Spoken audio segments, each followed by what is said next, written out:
Kenalkan, nama saya Ana Agung Ayudin Indah Lestari. Di sini saya adalah dokter muda yang sedang melakukan kepanitiaan klinik media di Departemen atau KSM Ilmu Anestesi dan Terapi Intensif Fakultas Kedokteran Universitas Udayana, Resup Sangla 2021. Pada hari ini saya akan membawakan materi mengenai indikasi pasien masuk dan keluar ICU dan manajemen pasien ICU.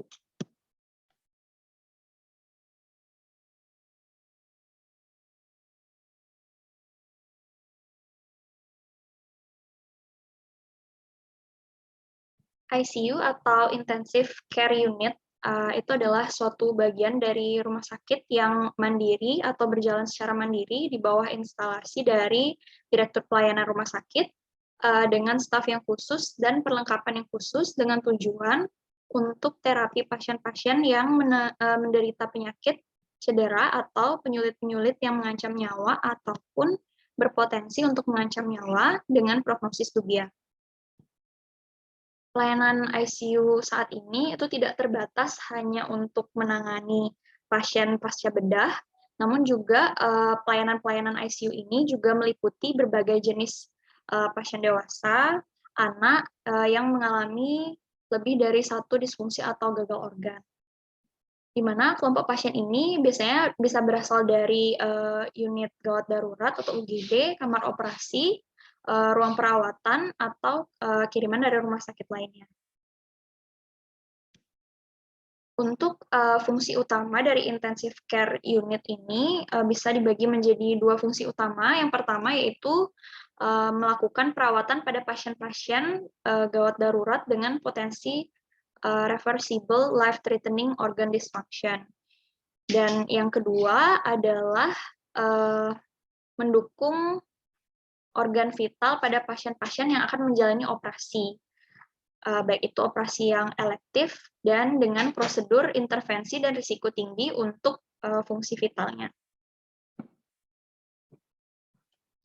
Lalu selanjutnya yaitu indikasi pasien masuk dan keluar ICU, di mana dari pasien itu sendiri yang dirawat di ICU adalah pasien-pasien dengan gangguan akut yang masih diharapkan mempunyai reversibilitas, di mana atau pulih kembali seperti semula. Di mana mengingat juga ICU adalah tempat perawatan yang memerlukan biaya tinggi, dilihat dari segi peralatan dan juga tenaga yang dibutuhkan, atau tenaga khusus yang dibutuhkan. Di sini ada indikasi pasien yang layak dirawat di ICU atau indikasi pasien masuk ICU. Yang pertama yaitu pasien memerlukan intervensi medis segera oleh tim intensive care. Yang kedua, di mana pasien yang memerlukan pengelolaan fungsi sistem organ tubuh secara terkoordinasi dan berkelanjutan sehingga dapat dilakukan pengawasan yang lebih ketat dan konstan secara terus-menerus dan dengan metode terapi titrasi. Selanjutnya, untuk indikasi pasien masuk ICU yang ketiga, yaitu pasien saat kritis yang memerlukan pemantauan kontinu dan tindakan segera untuk mencegah timbulnya dekompensasi fisiologis atau mencegah tambah buruknya fisiologis daripada pasien. Di sini dari kriteria pasien masuk ICU bisa kita bagi berdasarkan diagnosisnya. Yang pertama terkait dengan gangguan daripada sistem kardiovaskular. Kriteria pasien masuk berdasarkan diagnosis menggunakan kondisi atau penyakit yang spesifik untuk menentukan kelayakan masuk ICU. Salah satunya adalah sistem kardiovaskularnya. Di mana yang pertama bisa dengan pasien infak miokard akut dengan komplikasi, shock kardiogenik, aritmia kompleks yang membutuhkan monitoring ketat dan intervensi, lalu gagal jantung kongestif dengan gagal nafas dan atau membutuhkan support hemodinamik, di mana di sini juga perlu alat-alat khusus untuk maintenance daripada hemodinamik pasien. Jadi memang perlu untuk masuk ruang ICU. Lalu selanjutnya ada hipertensi emergensi. Lalu bisa juga pada pasien angina tidak stabil, terutama dengan disritmia, hemodinamik yang tidak stabil atau nyeri dada menetap. Bisa juga pasien-pasien dengan cardiac arrest, tamponade jantung, atau konstriksi dengan hemodinamik tidak stabil, diseksi aneurisma aorta, maupun blokade jantung komplit. Untuk yang kedua, bisa kita lihat dari sistem respirasi apabila memang pasien mengalami gangguan-gangguan terkait dengan respirasi, seperti misalnya ada gagal nafas akut yang membutuhkan bantuan ventilator, lalu emboli paru dengan hemodinamik tidak stabil. Selanjutnya, misalnya pada pasien-pasien perawatan intermediate care unit yang mengalami perburukan fungsi pernafasan sehingga dia perlu alat untuk menopang daripada fungsi fisiologis tubuhnya. Lalu yang selanjutnya membutuhkan perawatan pernafasan yang tidak tersedia di unit perawatan yang lebih rendah, misalnya di intermediate care unit. Bisa juga adanya misalnya hemoptisis yang masif, lalu gagal nafas dengan ancaman intubasi. Selanjutnya, sistem yang bisa kita lihat sebagai pasien kriteria masuk ICU atau tidak, yaitu sistem neurologi, di mana jika pasien mungkin mengalami gangguan-gangguan seperti adanya stroke akut dengan penurunan kesadaran, lalu misalnya pasien dengan koma akibat metabolik toksis atau anoksia, lalu bisa juga karena perdarahan intrakranial dengan potensi herniasi, perdarahan subarachnoid akut, lalu meningitis dengan penurunan kesadaran atau gangguan pernafasan, penyakit sistem saraf pusat atau neuromuskular dengan penurunan fungsi pernafasannya, misalnya pada GBS atau Guillain-Barré syndrome, atau misalnya pada MG atau myasthenia gravis. Lalu bisa pada pasien-pasien dengan status epileptikus, lalu juga mati batang otak, misalnya juga terjadi vasospasma ataupun CKB. Untuk sistem gastrointestinal, bisa kita lihat juga apakah misalnya pasien ada perdarahan gastrointestinal yang mengancam nyawa. Misalnya ada perdarahan yang masih masif berlangsung, atau misalnya dengan penyakit-penyakit komorbid, lalu misalnya ada gagal fungsi lever, lalu pankreatitis berat, ataupun perforasi esofagus. Sistem selanjutnya bisa dilihat yaitu endokrin. Bisa kita lihat, misalnya pasien mengalami ketoasidosis, diabetikum, misalnya dengan adanya komplikasi hemodinamik tidak stabil, misalnya juga ada penurunan kesadaran, lalu pernafasan yang tidak adekuat, dan juga asidosis berat. Lalu misal pasien mengalami badai tiroid, atau misalnya pasien mengalami kondisi hiperosmolar dengan kondisi koma, dan atau juga bisa hemodinamik yang tidak stabil.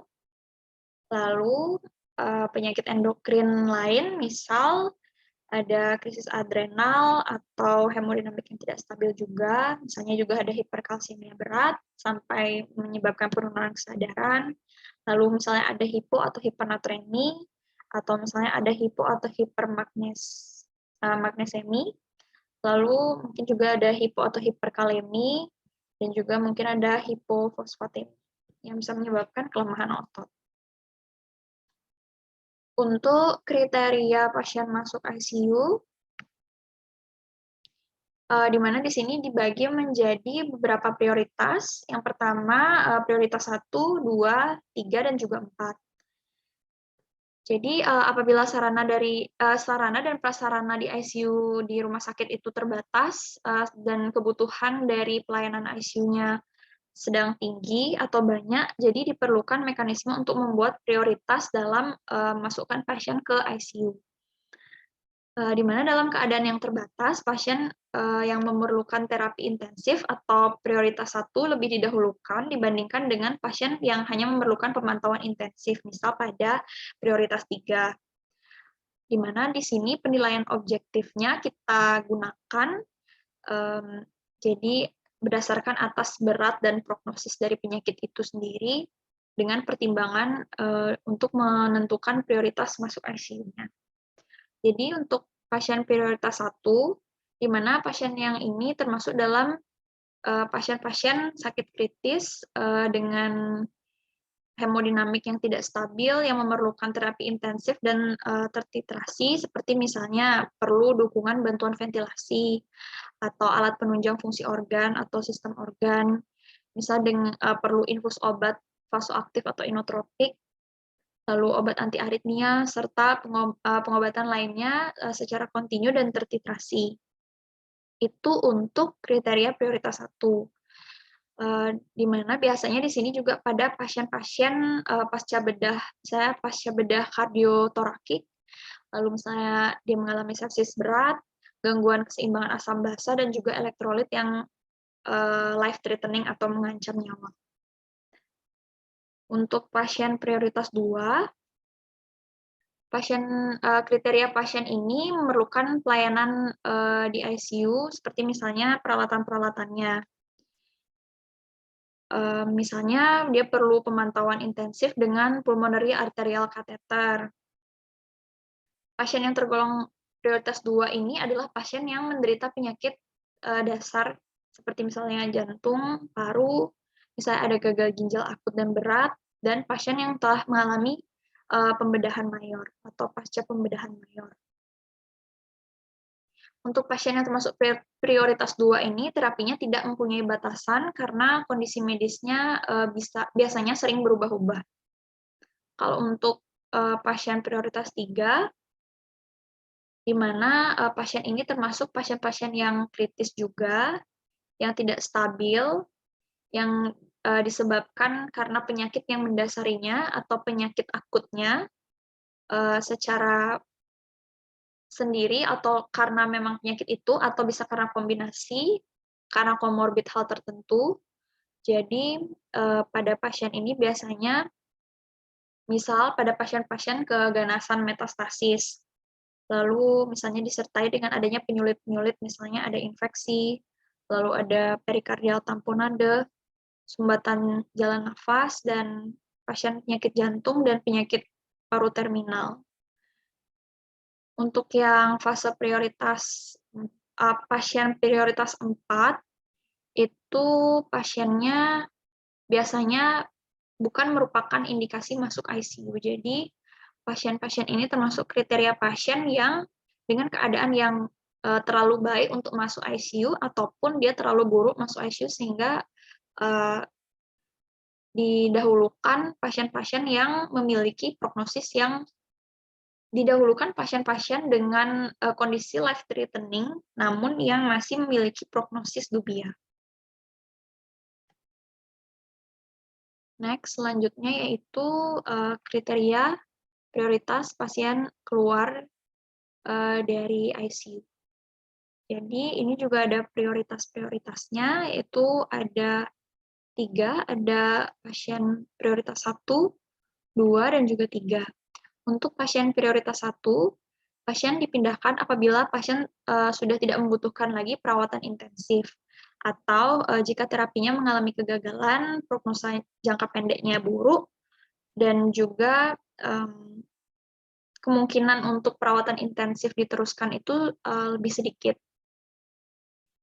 Biasanya hal ini contohnya pasien-pasien prioritas 1 ini adalah pasien-pasien dengan gagal sistem organ yang tidak lagi berespon terhadap pengelolaan ataupun treatment-treatment yang diberikan secara agresif. Sudah tidak berespon lagi terhadap treatment-treatment tersebut. Jadi, selanjutnya untuk pasien prioritas 2, untuk prioritas 2 ini, pasien itu dipindahkan apabila hasil pemantauan intensif menunjukkan bahwa perawatan intensifnya itu sudah tidak dibutuhkan dan pemantauan intensif selanjutnya tidak diperlukan lagi.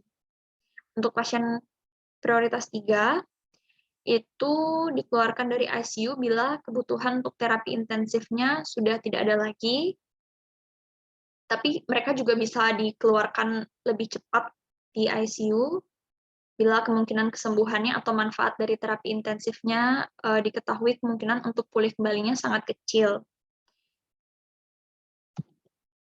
Oke, selanjutnya yaitu manajemen pasien ICU. Untuk manajemen pasien ICU ini bisa kita gunakan mnemonik, yaitu yang kita kenal dengan fast hug speed. Jadi di mana F-nya itu adalah feeding, A-nya analgesia, S-nya sedation, T-nya thromboembolic prophylaxis, H-nya head of bed elevation, U-nya ulcer atau stress prophylaxis, G-nya glycemic control, S-nya spontaneous breathing trial, B-nya bowel regimen, I-nya indwelling catheter removal, Dan yang terakhir D adalah de-escalation of antibiotic. Untuk feeding, di mana kita di sini memberikan feeding itu 24-48 jam sejak mulai dirawat di ICU. Kondisi-kondisi seperti malnutrisi, di mana malnutrisi adalah masalah yang sering dijumpai pada pasien-pasien di rumah sakit, di mana 40% pasien itu pasien dewasa khususnya menderita malnutrisi yang cukup serius dan banyak dijumpai. Sedangkan biasanya 2/3 dari pasien itu mengalami perburukan nutrisi selama dirawat di rumah sakit. Malnutrisi ini bisa menyebabkan terjadinya bertambah parahnya suatu penyakit dan respons hipermetabolik, lalu terjadi perubahan metabolisme, hormonal, imunologis, dan juga homeostasis dari nutrisi. Sehingga hal ini bisa menyebabkan meningkatnya mortalitas dan juga morbiditas dari pasien. Untuk feeding-nya bisa kita gunakan nutrisi enteral ataupun nutrisi parenteral. Yang pertama kita coba itu adalah dengan nutrisi enteral, yaitu bisa dengan menggunakan oral, gastric tube atau gastric tube yaitu bisa dengan menggunakan NGT atau OGT, lalu bisa menggunakan small bowel feeding tube. Sedangkan nutrisi parenteral digunakan apabila nutrisi atau cara enteral itu tidak bisa diberikan. Jadi parenteral itu bisa melalui vena perifer ataupun vena sentral. Selanjutnya analgesia. Analgesia atau yang biasa kita tahu adalah nyeri, itu bisa mempengaruhi kondisi psikologis dan juga fisiologis dari pasien. Pasien yang di ICU biasanya merasakan nyeri tidak hanya karena penyakitnya, bisa juga karena prosedur yang dilakukan pada pasien. Misalnya pasien disuction atau misalnya ada perawatan luka atau misalnya ada pengambilan sampel darah setiap harinya sehingga mungkin untuk terjadinya nyeri itu lebih dominan. Jadi untuk evaluasi nyeri yang biasanya dilakukan itu bisa menggunakan scale-scale yang sudah ada, seperti misalnya BPS atau Behavioral Pain Scale. Biasanya BPS ini dipakai pada pasien-pasien yang mengalami penurunan kesadaran. Sedangkan kalau Numerical Rating Scale atau NRS itu biasanya dipakai pada pasien-pasien yang masih sadar baik. Kalau untuk Wong-Baker Face Scale itu biasanya digunakan pada pasien anak-anak atau misalnya pasien mengalami afasia. Lalu untuk analgesia yang diberikan bisa berupa opioid, seperti misalnya ada morfin, fentanyl, namun itu memiliki side effect atau efek samping seperti misalnya depresi nafas, lalu konstipasi, hipotensi, maupun halusinasi. Kalau untuk NSAID, bisa juga kita berikan seperti misalnya contohnya ibuprofen, lalu acetaminophen juga bisa diberikan seperti contohnya paracetamol. Ini target daripada pasien tidak nyeri itu kalau misalnya dari BPS 3/12 dengan Behavioral Pain Scale Training Poster seperti yang ada di slide ini. Lalu selanjutnya yaitu sedation. Jadi untuk sedasi itu penting pada pasien yang mengalami agitasi atau gelisah. Biasanya, tapi kalau untuk oversedasi, biasanya berisiko pasien itu mengalami trombosis vena, ataupun bisa juga mengalami hipotensi, ataupun penurunan motilitas usus, dan juga kalau dilihat dari segi ekonominya, penambahan biaya bisa dialami. Jadi ini adalah tabel Richmond Agitation Sedation Scale, atau RASS, di mana di sini ada mulai dari skor +4 sampai -5, dari combative sampai unarousable. Jadi bisa dilihat pada tabel ini. Untuk selanjutnya yaitu thromboembolic prophylaxis. Biasanya digunakan antikoagulan seperti misalnya UFH dengan dosis yang biasa itu 5.000 unit subkutan tiap 12 jam atau tiap 8 jam. Kalau pada pasien-pasien obesitas bisa diberikan 5.000 unit subkutan tiap 8 jam dengan IMT kurang dari 50 atau 7.000 unit subkutan tiap 8 jam dengan IMT 50. Bisa juga diberikan enoxaparin atau LMWH dengan dosis seperti yang tertera pada tabel, berbeda dosis biasa dengan orang yang obesitas maupun dengan gagal ginjal. Kalau gagal ginjal bisa kita lihat kreatinin clearance-nya kurang dari 30 ml per menit. Lalu antikoagulan selanjutnya dengan dalteparin atau LMWH dengan dosis biasa 2.500 unit atau 5.000 unit tiap 24 jam. Dan kalau gagal ginjal, tidak ada rekomendasi penyesuaian dosis. Ini ada well score dengan kriteria-kriterianya. Misalnya yang pertama, clinical sign or symptoms of deep vein thrombosis atau DVT. Lalu ada PE is most likely diagnosis dengan poin 3, takikardi dengan heart rate lebih dari 100 kali per menit. Lalu immobilization atau surgery in previous 4 weeks. Terus dengan prior DVT atau PE, lalu hemoptysis, dan juga active malignancy. Dan di sini nanti bisa dijumlah, lalu dicocokkan dengan interpretasinya, pada low risk, intermediate risk, high risk, PE unlikely, atau PE likely. Selanjutnya yaitu head of bed elevation dengan melakukan head up 30-45 derajat, di mana fungsinya yang pertama untuk menurunkan insiden dari gastroesophageal reflux atau GERD, lalu selanjutnya untuk menurunkan risiko pneumonia aspirasi, dan bisa juga untuk menurunkan tekanan intrakranial daripada pasien. Selanjutnya ulcer prophylaxis, di mana penting untuk diberikan profilaksis ulkus ini khususnya pada pasien dengan kegagalan respirasi atau gangguan koagulasi, atau misalnya sedang menjalankan terapi steroid atau pasien dengan riwayat ulkus gastroduodenal. Biasanya pilihan terapi profilaksisnya bisa antasida, suprafat, lalu bisa dengan PPI, proton pump inhibitor, atau bisa juga dengan H2 antagonis. Jadi untuk proton pump inhibitornya bisa dengan omeprazol, lansoprazol. Lalu untuk selanjutnya yaitu glycemic control, di mana hiperglikemi itu adalah suatu kondisi di mana yang umum terjadi pada pasien. Biasanya yang mendapatkan nutrisi parenteral. Target kadar gula darah idealnya itu 140 sampai 180 mg per desiliter. Kalau seandainya pasien yang mengalami hiperglikemi, bisa atau maka perlu untuk diberikan insulin untuk kontrol kadar gula darahnya. Jadi bisa diberikan insulin secara reguler. Ini adalah spontaneous breathing trial. Jadi ini ada setiap 24 jam SAT safety screen, lalu apabila dia lewat perform SAT, lalu di sini ada SAT safety screen, ada yang no active seizure, no alcohol withdrawal, no agitation, no paralytics, no myocardial ischemic, normal intracranial pressure. Lalu untuk yang spontaneous breathing trial failure, itu ada anxiety, agitation, or pain, lalu dengan RR lebih dari 35 per menit, oksigen saturasinya kurang dari 88%, ada respiratory distress, dan juga acute cardiac arrhythmia. Ini spontaneous breathing trial. Sama seperti tadi juga, ini lanjutannya, jadi ketika perform SAT-nya ini pas, lanjut ke SBT safety screen.